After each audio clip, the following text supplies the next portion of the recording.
আপনারা জানেন যে 21শে আগস্টের বাংলাদেশ সুপ্রিম কোর্টের আপিল বিভাগে রাষ্ট্র হাইকোর্টের রায়ের বিরুদ্ধে রিট পাওয়ার পরে যেই আপিল হয়েছে সেই আপিলের শুনানি চলছে। তো আজকে শেষ দিনের মতো রাষ্ট্রপক্ষ লন্ডনের ডেপুটি অ্যাটর্নি জেনারেল ওনার আর্গুমেন্ট উনি শেষ করলেন এবং আমরা ডিফেন্স থেকে কোর্টের পারমিশন নিয়ে আমি প্রথম দাঁড়ালাম।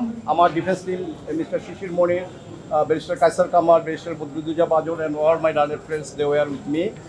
আমরা আমাদের আর্গুমেন্ট আমরা শুরু করেছি। আমার যুক্তিতর্কের শুরুতে যেটা আমি কোর্টের নোটিশে আনার চেষ্টা করেছি সেটা হলো যে একটা ঘটনা নিয়ে দুটো মামলা কেন। একটা হলো আপনার 302 ধারায় মানুষ মারা গেছে, তার জন্য যথাযথভাবেই দণ্ডবিধির যে ধারায় মামলা হয় সেখানে হয়েছে।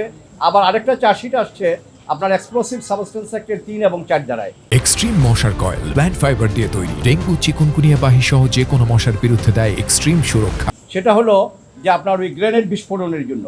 এখন 2টা মামলা চলে না, আর যদি 2টা মামলা চালাইতেও হয় সেখানে আইন স্পষ্ট যে সাক্ষী নিতে হবে 2টাতে আলাদা আলাদা করে। কিন্তু এই মামলায় আজকে আমরা মাননীয় আদালতে আমরা এটা দেখিয়েছি যে একটা মামলায় সাক্ষী নিয়ে ওই সাক্ষীটা আরেকটা মামলাতে হুবহু তুলে দিয়েছে কার্বন কপি করে, যে এইটা বিচারের নামে প্রহসন এবং এটা হতে পারে না। আমরা এটা মাননীয় আদালতের নজরে এনেছি এবং এটার সুবাদে আমাদের বাংলাদেশ সুপ্রিম কোর্টের, ইন্ডিয়ান সুপ্রিম কোর্টের, পাকিস্তান সুপ্রিম কোর্টের বিভিন্ন ডিসিশন আমরা বই আকারে মাননীয় বিচারক মহোদয় যারা আছেন including hour honourable chief justice আমরা এটা দাখিল করেছি। তো কেস অ্যাডজার্ন হয়েছে আগামীকালকে আবার সকাল 9টায়। আমরা আশা করছি যেটা আজকে মাননীয় প্রধান বিচারপতি মহোদয় বললেন যে 1 নম্বর আইটেমে থাকবে, আগামীকালকে আবার এটা শুরু হবে। এবং এই মামলায় আমরা শুধু যে সমস্ত আসামি এখানে থেকে আপিল করেছে তারাও না, এই যারা অনুপস্থিত ছিল এবং অনুপস্থিতি যাদেরকে সাজা দেওয়া হয়েছে ইনক্লুডিং মিস্টার তারেক রহমান, আপনারা জানেন আমরা ওনার পক্ষ ইনশাল্লাহ আমরা যুক্তিতর্ক উপস্থাপন করব এবং এই মামলা হাইকোর্টের খালাসের যেই রায় এই রায় বহাল থাকবে বলে আমরা আশাবাদী। এবং সেই খালাসের রায়ে হাইকোর্ট বিভাগ বলেছে যে যদিও তারেক রহমান সাহেব আপিল করতে পারেনি কিন্তু এই জাজমেন্ট তার বেলায়ও প্রযোজ্য হবে এবং আমরা আশাবাদী ইনশাল্লাহ আমাদের সুপ্রিম কোর্টেও এটা বহাল থাকবে। সে আশা নিয়ে আগামীকাল সকালে আবার আমরা কোর্টের বারান্দায় জি আমরা জানি না, আমরা চেষ্টা করব যেভাবে পারি। তবে আজকে মাননীয় প্রধান বিচারপতি মহোদয় বলেছেন কালকে প্রয়োজন বোধে পরশুও এটা কন্টিনিউ করতে পারে। Sir, honourable justice Zubair Rahman Chowdhury একটা প্রশ্ন তুলছিলেন যে 5.5 ঘন্টার ভিতরে ওই যে 3 জনের হান্নান, শহীদুল আলম, মহিবুল্লাহ, এটা হলো ফৌজদারি কার্যবিধির 364 ধারা অনুযায়ী এই স্টেটমেন্টটা রেকর্ড হয়।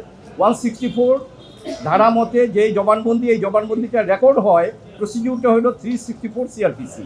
এই 364 সিআরপিসিতে বিধান যেটা সেটা হলো ম্যাজিস্ট্রেট সাহেব প্রশ্ন করবে, আসামি উত্তর দিবে, প্রশ্ন করবে, উত্তর দিবে, উনি এটা লিখবেন। কিন্তু আমাদের মাননীয় বিচারপতি জনাব জুবাইর রহমান চৌধুরী সাহেব উনি 3 জন 4 জনের স্বীকারোক্তি নিয়ে উনি দেখালেন যে 12 পৃষ্ঠা 20 পৃষ্ঠা এই সময়ের ভিতরে যেটা হাতে লিখতে হবে, তারপরে সেটা টাইপ হইতে যদি হবে, কিন্তু হাউ ইট ইজ পসিবল। এবং একই ম্যাজিস্ট্রেটের একই পিয়ন 3 জনকে একসাথে পাহারা দিয়ে রাখলো এবং পরে 3 জনের স্বীকারোক্তি ওই ম্যাজিস্ট্রেট সাহেব দেখা গেছে যে 3 ঘন্টা 4 ঘন্টার ভিতরে এগুলি করে ফেলেছে। এই প্রশ্নটা আসছে এবং আমরা কোর্টের কাছে কৃতজ্ঞ যে অ্যাপালেট ডিভিশন এত সূক্ষ্মভাবে মামলার গভীরে প্রবেশ করে যেটা দেখছেন, এই জন্য আমরা আদালতের কাছে কৃতজ্ঞ।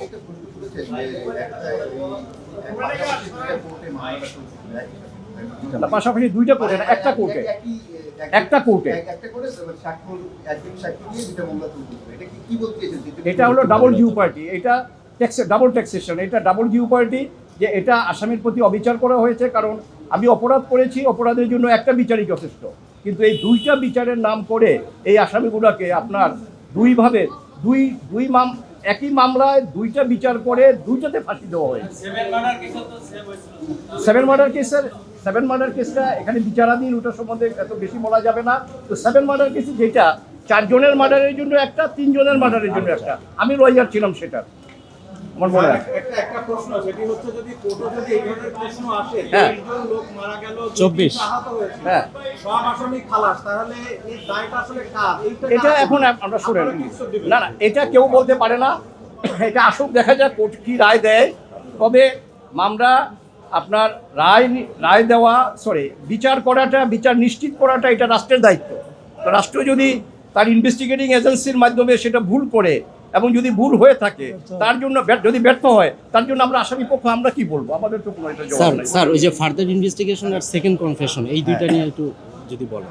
সেকেন্ড কনফেশন করা হয়েছে সেটা মুফতি হান্নানের, এবং উনি সিলেটের আনোয়ার চৌধুরীর মামলায় আপনার অলরেডি তার ডেথ সেন্টেন্স হয়ে গেছে 2009-এ। তারপরে 2011-তে উনি কন্ডেম সেল থেকে এনে তাকে দিয়ে সেকেন্ড কনফেশন করে ওই কনফেশনে তারেক রহমান সাহেব এবং লুৎফুজ্জামান বাবর বা অন্য যারা আছেন তাদেরকে আনা হয়েছে। এবং আমরা বলছি যে একটা মামলায় একজন ফাঁসির দণ্ডপ্রাপ্ত আসামি তাকে সরাসরি কন্ডেম সেল থেকে ম্যাজিস্ট্রেটের কাছে গিয়ে যে কনফেশন রেকর্ড করা হয়েছে এই কনফেশন আইনত টিকতে পারে না। ফাঁসি কার্যকর নিয়েও প্রশ্ন তুলছিল। ফাঁসির কার্যকর হলো এই মামলাটার 342 আগেই তার ফাঁসি কার্যকর করে ফেলেছে। কাজেই আমরা এটা দেখিয়েছি যে আপনার তার কনফেশন বিবেচনায় আনা যাবে না, এই জন্য যে তাকে বিচারের শেষ সুযোগটা দেওয়া হয় নাই। স্যার এই মামলায় কি নতুন করে ইনভেস্টিগেশনের কোনো সুযোগ আছে? এটা আমরা এখন বলতে পারি না, এটা আদালত কি করে সেটা মাননীয় আদালতের একটি